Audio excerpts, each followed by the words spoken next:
Welcome, everyone, to our NCAA Social Series. I'm Andy Katz. Pleased to be joined by one of the two 2022 Inspiration Award winners at the NCAA Convention in Indianapolis this winter, Bob Grant. Bob, you were one of three individuals who integrated major sports in general, in the ACC in the 60s, playing football at Wake Forest before your NFL career with the Baltimore Colts, playing in two Super Bowls, Super Bowl III and V. Bob, if you can take me back to 1964 and paint that landscape for me, what was it like attending a university in the South as an African-American man? It was trying, and we were not just the first in the ACC, we were the first in the entire South. Wake Forest did that in 1964, and it was in the middle of the civil rights era. Medgar Evers, the civil rights icon, about 8 or 9 months before had been assassinated in his front yard. President John Kennedy, about 8 or 9 months before we entered, had been assassinated there in November of that year. The bombings that took place in Birmingham, Alabama, that killed the little girls down there was just a few months before we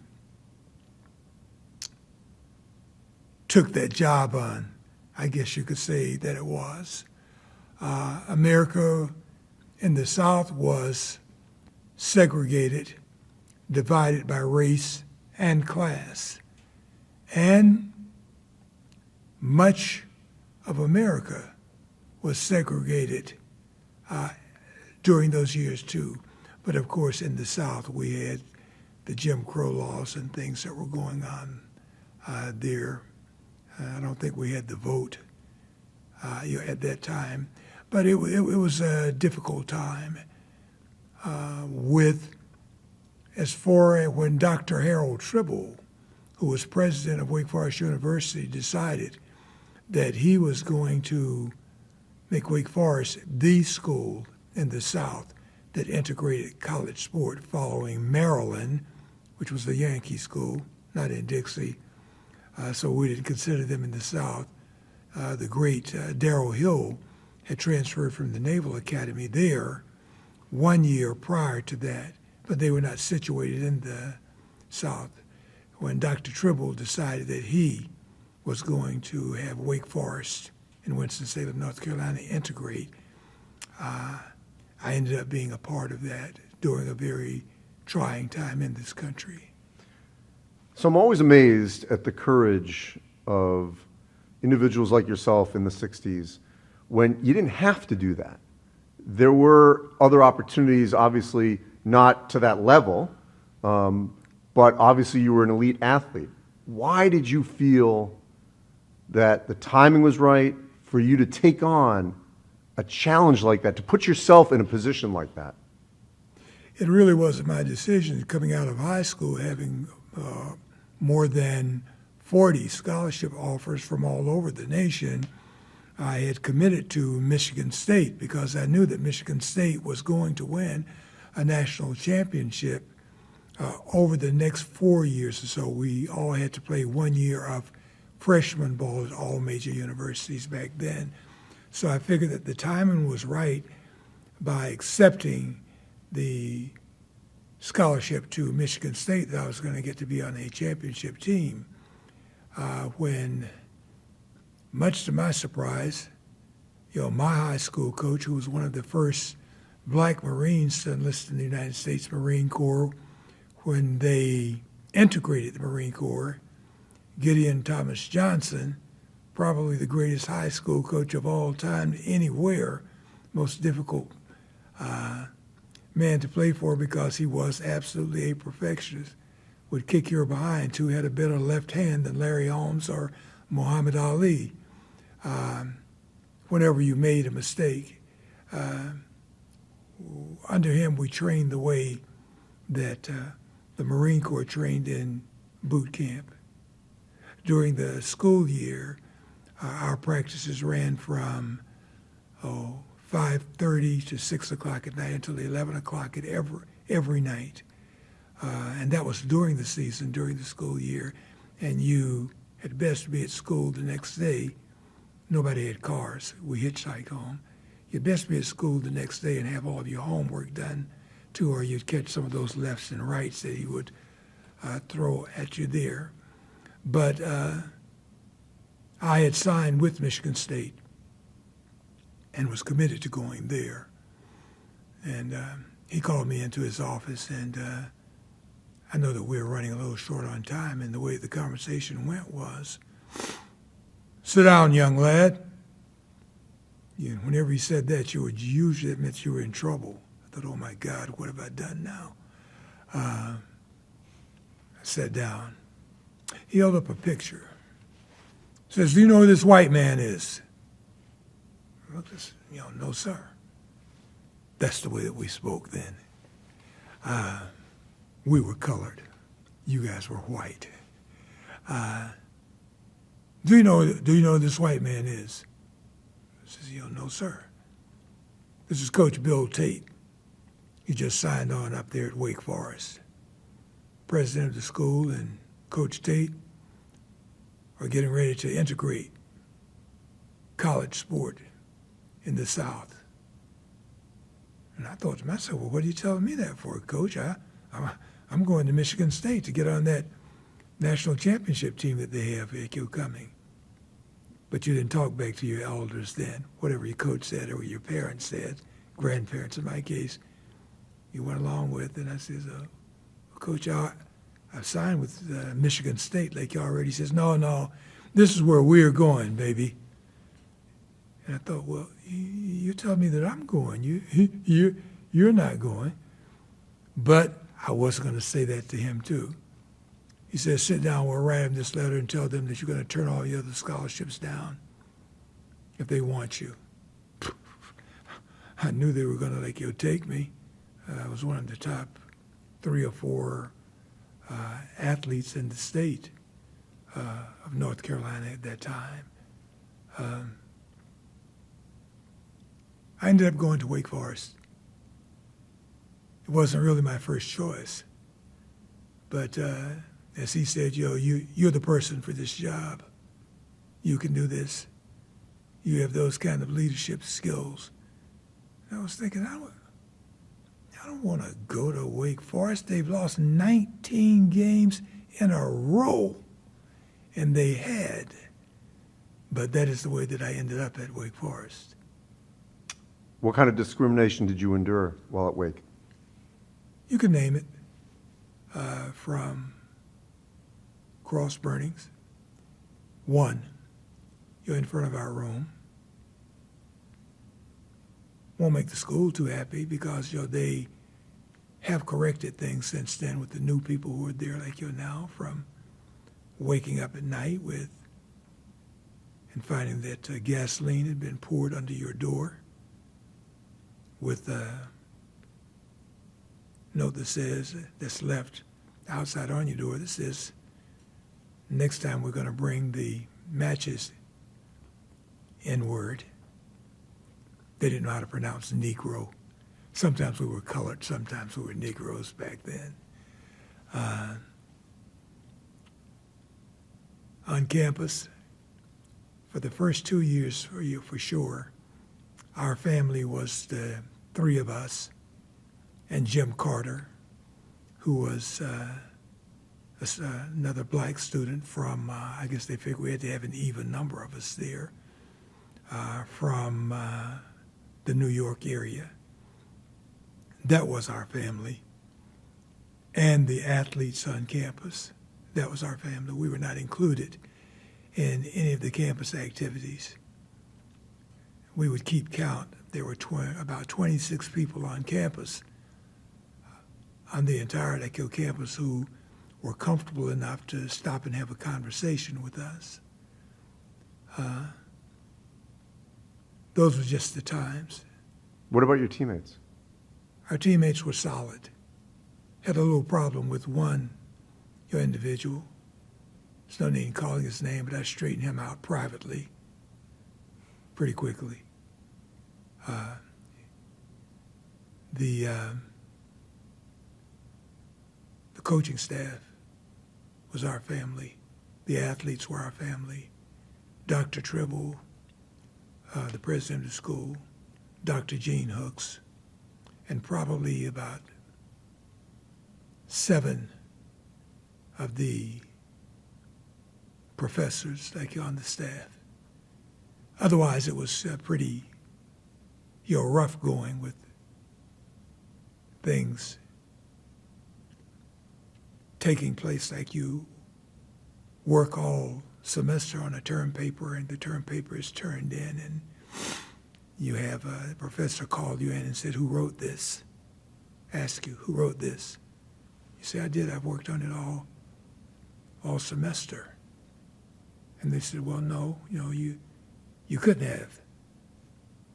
A colored person is not capable of doing this kind of work. It's an A paper, but we're going to give you a C." But my grandfather had prepared me for all of this. It didn't really faze me. I knew why I was there. I knew what my job was. And I knew what contribution I had to make. I knew that I could not allow myself to be intimidated. I never marched in any of the demonstrations, even though I knew Dr. King, Dr. Abernathy, Malcolm X, all those people, were people that I met with and knew by name, and they were always trying to recruit us. But, my grandpa, who raised me, who was born in 1894, very successful man, black man especially for that time and period there, instructed me the one time when I was in high school, and I was all excited because Dr. King and some of the other people, they were marching with the nonviolent thing, and he says, my grandpa said to me, I says, I'm going to march, Grandpa. I was maybe 14 or 15, maybe 15 then. And he says, aren't those the people who go out there and they don't believe in fighting back? And I said, yes, sir. He says, so if somebody hits you, you can't defend yourself. You can't hit them back. If somebody hits you in the head with a brick, you can't, those people don't fight back, right? I said, yes, sir. He said, I'd be very disappointed in you if you march with anyone that way. I want you to always fight back. I want you to always defend yourself. Never start like your trouble, but always be willing to stand up for yourself and defend yourself. So I knew all of them, and they were always trying to recruit us into the different organizations, SNCC, CORE, the NAACP, the Nation of Islam, and they would come through town and take us to lunch because being the only three that were playing in the South, we were the point of the spear for them in the civil rights movement. We didn't play against other black athletes up until the time I was maybe a junior or senior. So we were cordial. They would take us to lunch. They looked out for us as best they could. But my commitment was to Wake Forest, and my commitment was to the job that I felt that I had, or the job that my grandpa and my coach had, and Dr. Tribble had given me. Racism then, overt, in your face. In the decades since, not just in college athletics, sports world, obviously in the country at large, how have you seen it change as the decades have moved on? Oh, we've had tremendous changes, and I am really disturbed, today when I see so many people ignoring the changes that have taken place. I'm an American, and I'm an American patriot. I don't need anybody's. The Stars and Stripes belong to me. My grandpa served. I grew up at Camp Lejeune, did all of my early training as a young man, especially not being able to make the high school team the first year that I tried out. I was the only player in the history of the high school that was ever cut in his first year, the only player. And with the training that I had with all of my friends on base, I was on base at Camp Lejeune, America's largest amphibious base, every day in the gyms, in the weight rooms, etc. I love America. I wouldn't want to live anyplace else. With a lot of people who are complaining, we have lots of airports here. You know, if they don't want to leave. I have ancestors that fought for this country also. That flag belongs to me as much as it does, you know, anyone else, and I will always honor, you know, that flag. In this country, there are a lot of people today who say that blacks do not have a level playing field. And that's true, but things are getting better and better all of the time. But I never cared much about having a level playing field. The only thing that I ever worked for and I ever wanted was an opportunity. My grandpa was part of boxing champion Jack Johnson's, the first black heavyweight champion of the world, was part of his entourage for many years. He was a young man at that time. So Jack Johnson was, you know, his hero and was, of course, became my hero because I spent so much time with him and heard all the stories about the kind of man that Champion Jack was and the things that he had to go through at that time. So my grandpa put me on the road. I felt that my number one job was to become a champion, the same way that Champion Jack was. But to wrap up on what you have asked me about have things changed. There are a lot of people in this country who don't have a level playing field today. Women still do not have a level playing field in this country. We can improve. Some minorities don't have a level playing field, you know, in this country. The way that things are going, like, you know, politically, the way they are attacking white men, well, white men don't really have a level playing field like you anymore. It's almost a crime to be a white man if you listen to some things that are being said in this secular country. Opportunity is what the United States of America, you know, offers. Having a level playing field is something that is not necessary to be successful. How did you choose to inspire people that came behind you in the decades since you played at Wake Forest? That's a very difficult question. I guess I would start out by saying I try to give what people like Coach Johnson gave to me, what Don Shula gave to me, what George Allen gave to me, what Dr. Tribble gave to me, what Coach Bill Tate gave to me, what my grandpa. I tried to give the same thing that people gave to me, and that is I try to let people know that there is hope. And I assure them that this is not a perfect world that we live in. It's not a perfect world for anyone. I try to impress upon not just the young people, but the people that I speak with corporately and traveling also. There's an old saying, I don't know where it comes from, that and I'm paraphrasing poorly here, I know, that we're all born equal. Well, that's not true.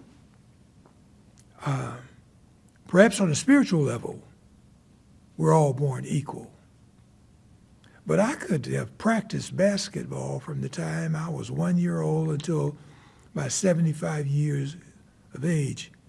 I would never have been the basketball player that Michael Jackson, Michael Jordan has been, or the entertainer that Michael Jackson was.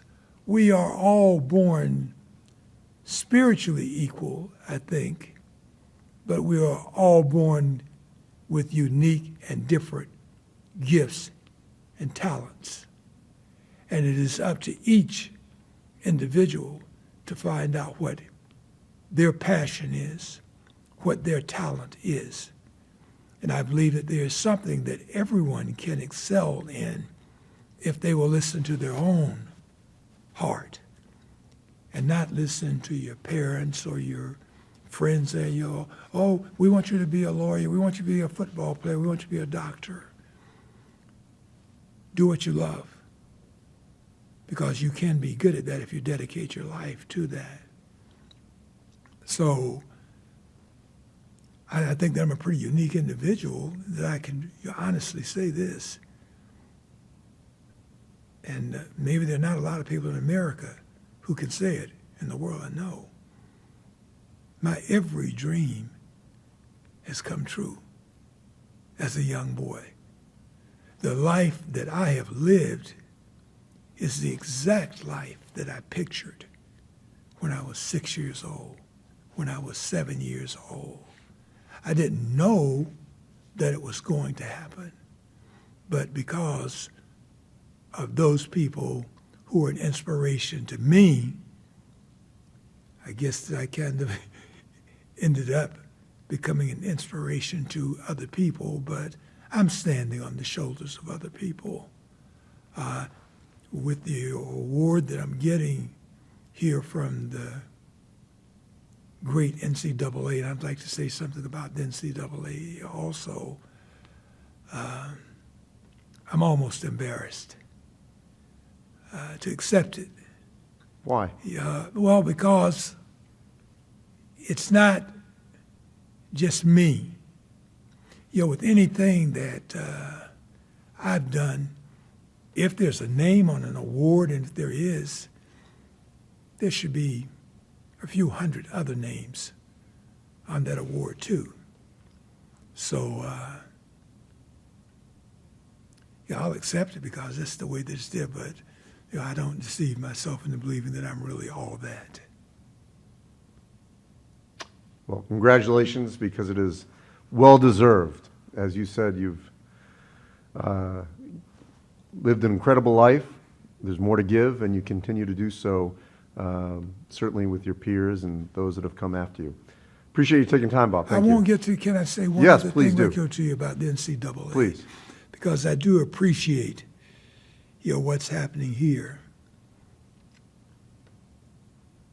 The NCAA got a pretty rough road when you're working with a lot of young men. There are a lot of people who've been quite critical. And with everybody that knows me in the NFL down through the years, the NFL office, the retired players, with my being chairman of the board of the Retired NFL Players Thank You Congress, I bite my tongue for no one. I speak truthfully whenever I can. The NCAA, as an organization, has opened the door to and created more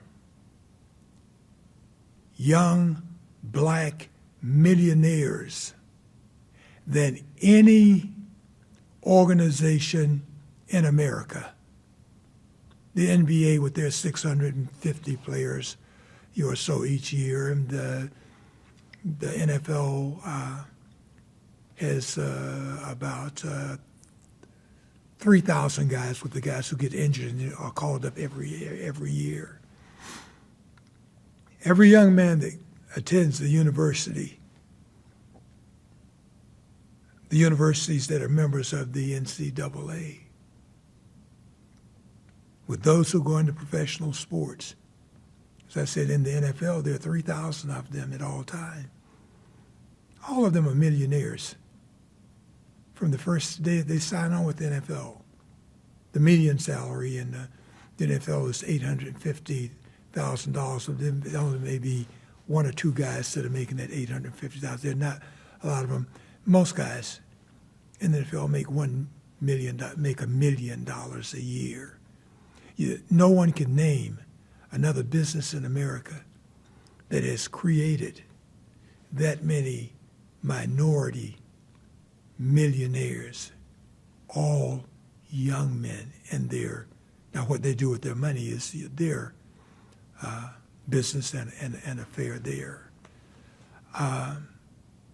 With those who do not go on to play in the professional ranks, they get 4 years of schooling. Some of them become school teachers, doctors, lawyers, chemists, salespeople.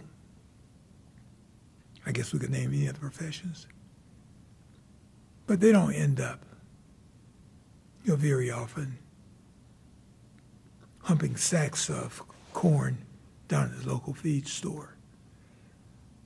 So we're talking today about should the players be paid.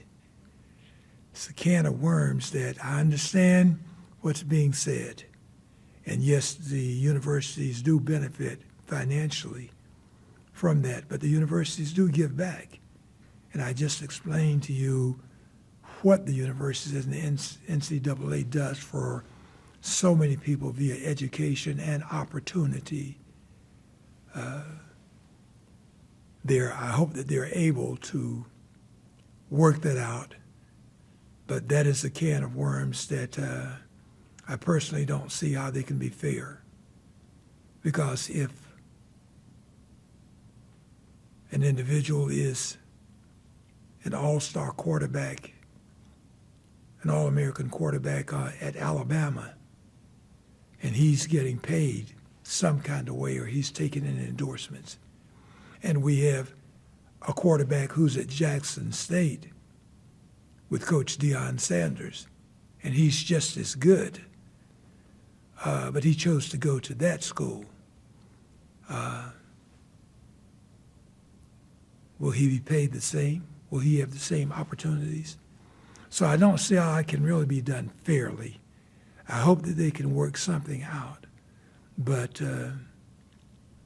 as far as I'm concerned, the NCAA and the universities in this country have done a wonderful job of giving so many young men and women opportunity. I agree. I appreciate you saying that. Thank you. Once again, congratulations on an incredible honor, well-deserved, and I wish you nothing but the best health and happiness. As always, you can go to ncaa.org/social series, where all our social series are archived. Thanks for watching, everyone.